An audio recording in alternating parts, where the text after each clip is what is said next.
Hey guys, SoCal Val here. You are listening to the Hitting the Turnbuckle podcast.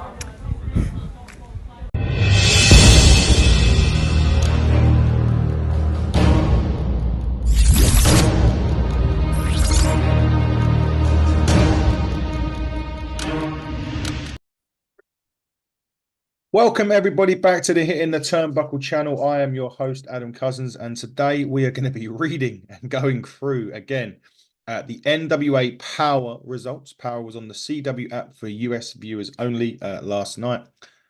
Not good for any international viewers, but we keep on banging that drum as long as we can or until NWA sort it out. Usually I would be joined by my lovely co-host, Miss Fiona Loughran. But once again, she's left me in the lurch. She is currently touring the US for another week or so, I believe. It was also Fiona's birthday at the weekend, just gone. So happy 21st birthday, Fiona. You probably celebrated 21 for a few years now. You don't look a day over 20. Honestly, though, I hope you're having a great time. Can't wait to have you back here in a couple of weeks talking NWA with me, because this is going to be a really quick review, because I can't tell you about any of the matches, really. I can only read the results and give you some feedback. Before we start, though, a little bit serious news broke yesterday. Frillbilly Silas Mason's house destroyed in a fire. There's a GoFundMe that was set up by Kerry Morton. Now it's already hit. The target was $10,000. It's already on 11,300, I believe, at the time of recording. But we're going to be posting the GoFundMe link at the bottom of the YouTube, at the bottom of the post on X, and on the Instagram post. Guys, if you can help with anything, I know the country and the world's in a dire state financially, but £5 English pounds, $5 American makes the world of difference to somebody, especially who suffered that with his family there as well. Unfortunately, they're all okay. The car's okay, but the house and everything inside the house has been destroyed. So it would be really great if you could spare any money. Please do so. Links we posted on our social platforms, and we wish well to Frillbilly and the family as well. Right, let's get on with some NWA Powerr. First match on the card was the United States Tag Team Championships. The Immortals were defending against Daisy Kill and Talos, who interestingly had Aron Stevens at ringside. Wasn't sure what that was about. The match ended in a double count out. Double disqualification. Sorry, not double count out. Double DQ. Aron Stevens getting involved. Kratos attacked him. That led to a further scuffle out the back. Daisy Kill and Talos was also there and confronted Aron as well, and made it clear that they wanted the tag team titles for Blunt Force Trauma. As they walked away, BFT come in and attacked Kratos, who had followed Aron Stevens out the back, and Odderson made the save, but Stevens joined the fight, and basically BFT gained the upper hand. However, there is going to be a bit more on that later on in Powerr, which is a very interesting challenge, shall we say, has been made. So we'll be interesting to read that very, very shortly. We just mentioned Frillbilly in a serious message, but this 7-6 was a taped message. Frillbilly was saying about how he's highlighted his success, and he wanted more. It was title time, and he was coming for gold. With that, Ricky Morton said that they're coming for all the gold in NWA. Kerry Morton hyped his dad as well and said they wanted more titles. And Alex Taylor said that Frillbilly will have an announcement that will change the world next week. Is he going to challenge EC3 for the heavyweight championship? I still believe that Frillbilly is, it's going to be interesting with that. Frillbilly is one of the stalwarts of NWA. He really does have everything in his locker, and I'll be interested to see where they go with this next week. So again, I keep banging this drum that I can't watch it, and I'm frustrated, and it really frustrates me that I can't, because the storylines that they're doing on NWA in a minute and the action that they're providing is so good. It feels like, and I think we said this last season, it felt like the best season of Powerr. This season feels like the best season of Powerr, and we can't watch it, which is so frustrating and annoying. I know Fiona's really frustrated about it as well. But What challenge is this going to be next week? What title is he going for? Could he be going for Max?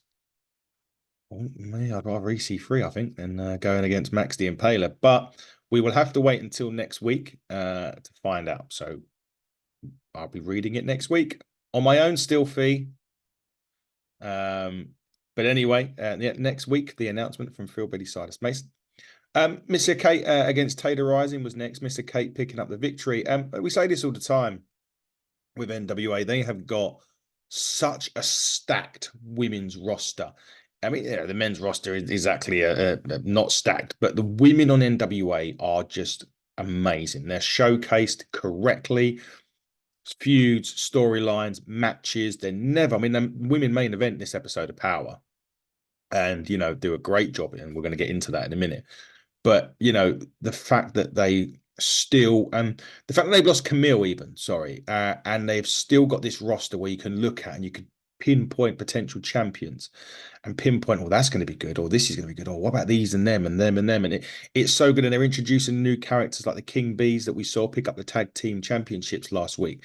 So NWA continue to add depth, strength, and quality to the women's division and portray them correctly. Missa Kate was one of those as they picked up a good win over Taylor Rising. But then they went to the podium and two other great women, Tiffany Nieves, who signed last year, and Rufus J have got an upcoming match on Power. They were discussing that. However, they were interrupted by blunt force trauma and Aron Stevens. Now, if you remember earlier on in the show, the Immortals attacked blunt force trauma and Aron Stevens, and they had a big brawl at the back. Aron Stevens has offered the Immortals an opportunity at the NWA World Tag Team titles. But there's a catch. And the catch is they have to relinquish the US Tag Team Championships. They've not answered that challenge. But interestingly, we've gone back to the Southern Six, and they said that they wanted titles. Well, there's Kerry Morton and Alex Taylor could go. Frill Billy and Kerry, Frill Billy and Alex could all go in and challenge for that tag team, assuming they're relinquished. You've got Daisy Kill and Talos who want it. Magic Inc., perhaps the Fixers LLC. All people that could vie for them championships if relinquished by the Immortals. And so it is an interesting challenge that has been made by Aron Stevens and Blunt Force Trauma to the Immortals for hard times.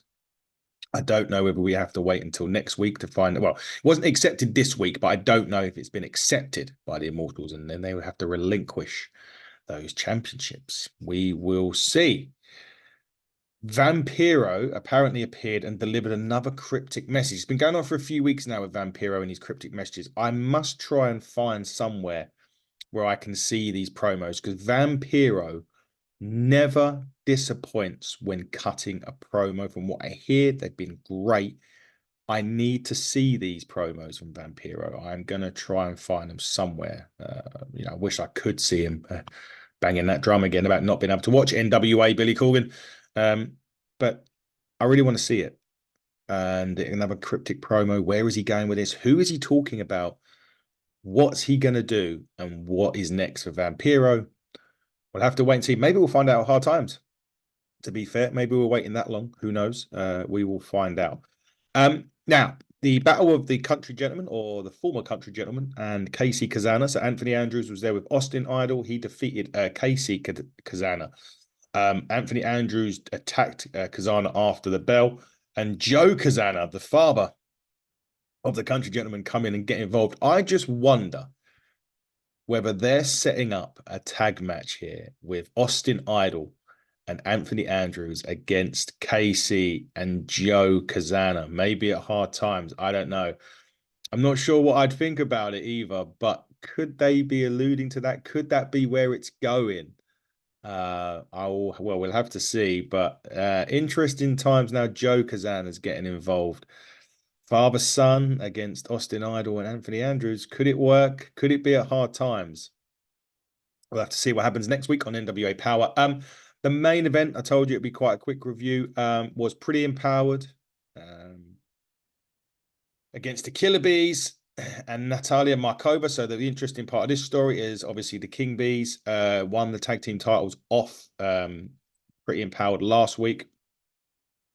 And Markova's got Kenzie Page at hard times for the NWA Women's Championship. Pretty Empowered did pick up the victory in this contest. So they got a measure of revenge on the King Bees. Kenzie's still proving to Natalia that she's the queen of NWA. And we'll have to see when that happens at hard times, or if it's at hard times. I'm assuming that match is at hard times, if Kenzie will keep the momentum going. Lots of stuff to talk about on NWA. It seems to be going really, the new season on the CW network, the CW app, it seems to be going really, really well. Every week poses different questions, which is great. And lots of good stuff going on there. Maybe one day we can view it here in the UK and across the world. It's just a shame that we can't. Right, before we finish, let's say what we've got going on. We've just wrapped up an interview with Sting's son, Stephen Borden Jr. or Stephen Borden. Yesterday, thank him for his time. We have still got Ken Shamrock. We've still got Devon Dudley. We've still got Mr. Anderson. We've still got Kelly Six to come this month as well. Shout out to Ignite Wrestle Pro. April 21st, full throttle tickets are flying. Our Hitting the Turnbuckle men's champion, Smashing Mike, will be going one-on-one with the brilliance James Ellis with his manager and good friend of the show, Brewski Blanche from Beers and Beatdowns. They're looking to take the championship back to Brilliance country. To everybody else, that's Wales. On the women's side, the Hitting the Turnbuckle women's champion, Aluna, she will take on old foe Kira Kamira at Apex. They had a clinic at Ignite. They had a great feud and storyline there. They'll be continuing or reigniting that feud over at Apex Wrestling on April the 12th. Charles Crowley will be there as well, so get down to Milton Keynes if you are not already doing so. Once again, before we leave you, we'll just say again, if you can donate to Frillbilly Silas Mason's GoFundMe, it will be in the description below on YouTube.